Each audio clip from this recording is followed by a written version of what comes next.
اگر میں یہ سوال کروں آپ سے کہ پاکستان پیپلز پارٹی، دو آپشن دوں میں آپ کو کہ نظریہ ہے یا پلیٹ فارم، تو آپ کیا کہیں گے کہ یہ نظریہ ہے یا ایک پلیٹ فارم ہے؟ دیکھیے، میں دونوں کو کہوں گا. نظریہ تو پہلا ہوتا ہے جس میں بندہ پارٹی میں آ جاتا ہے. پلیٹ فارم یقیناً وہ جب آپ نظریہ اڈاپٹ کر لیتے تو آپ کے لیے پلیٹ فارم بن جاتا ہے. تو میں کہوں گا کہ دونوں چیزیں اس کے اندر. مگر ان دونوں چیزوں کو اگر ہم ایک ترازو میں رکھیں تو آپ کیا سمجھتے ہیں کہ کس کا پلڑا بھاری ہوگا، نظریے کا یا؟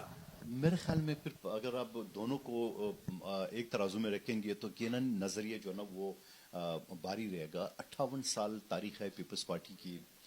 شیخ ذوالفقار علی بھٹو کو جس طرح جعلی مقدمے میں ان کو پھانسی دی گئی ہے، پھر بے نظیر بھٹو شہید کو جس طرح جو ہے نا بے دردی سے قتل کر کے ان کو شہید کیا گیا.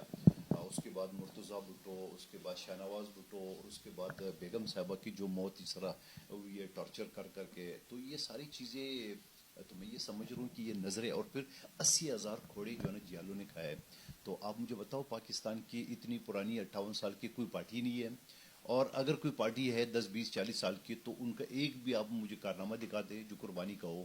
یقیناً چھوٹے موٹے جیل تو گئے ہوں گے، یہاں جیلوں کا تو حساب ہی نہیں ہے. جو لوگ جیل گئے ہمارے اور جس طرح دھکے کھائے وہ تو حساب. یعنی جب بھی ہم اپوزیشن میں ہوتے ہیں تو اگلے دن، یعنی سیاست کا یہ کہ آپ سیاست میں قدم رکھو تو آپ دو چیزیں رکھو. وہ کہتے ہیں نا عام عرف میں کہ کبھی ریل کبھی جیل. تو یہ چیزیں تو لازم ہوتی ہیں.